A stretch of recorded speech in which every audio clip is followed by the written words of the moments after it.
Cricket বোর্ডে নিয়ে সরকারের তদন্তের মাঝে দেশে ফিরেছেন সভাপতি আমিনুল ইসলাম। সোমবার দায়িত্ব পালনের পাশাপাশি ক্রিকেটারদের অনুশীলন পর্যবেক্ষণ করেছেন বোর্ড প্রধান।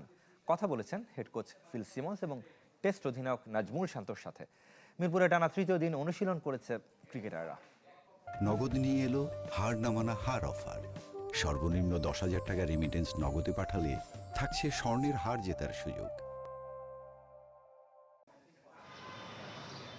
হোম অফ ক্রিকেটে বোর্ড সভাপতি আমিনুল ইসলাম অস্ট্রেলিয়া থেকে ফিরেছেন প্রায় 1.5 মাস পর। তাকে নিয়ে জল্পনা কল্পনা কম হয়নি, কিন্তু ঠিকই আবারও নিজ দায়িত্ব কাঁধে তুলে নিয়েছেন। জাতীয় নির্বাচনের পর দেশের রাজনীতিতে যেমন পরিবর্তন এসেছে, তেমনি ক্রিকেট বোর্ডের কমিটি ঘিরেও আলোচনা কম নয়।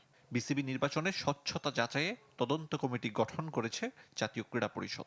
এর আগে পরে 2 পরিচালকের পদত্যাগ সভাপতি হিসেবে আমিনুল ইসলাম ও তার কমিটির ভবিষ্যৎকে চ্যালেঞ্জের মুখে ফেলেছে। বিসিবির ভবিষ্যৎ কি হবে তা নির্ভর করছে তদন্ত কমিটির প্রতিবেদনের উপর। এরই মধ্যে বোর্ডের প্রধান নির্বাহীর সঙ্গে আলোচনায় বসেছিল এনএসসির তদন্ত কমিটির সদস্যরা।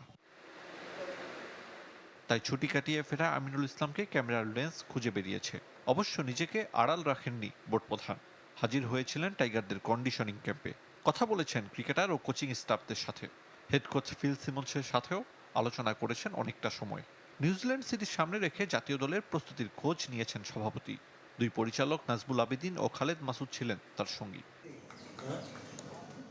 শেরেবাংলায় টানা 3 দিন অনুশীলন করেছে ক্রিকেটাররা। এদিন ফিটনেস উন্নতির পাশাপাশি আবারও ফিল্ডিং নিয়ে কাজ করেছে নাজমুল শান্ত, মুশফিকুর রহিম, লিটন দাসরা। আর সেই ফিল্ডিং সেশনে মাথায় বল লেগে আহত হয়েছিলেন নাঈম হাসান, তবে তা গুরুতর নয়। সোমবার বিশ্রামে থাকবেন সবাই। 2 এপ্রিল পর্যন্ত চলবে কন্ডিশনিং ক্যাম্প। এরপর শুরু skill training. Ariful Islam, channel 24, Dhaka.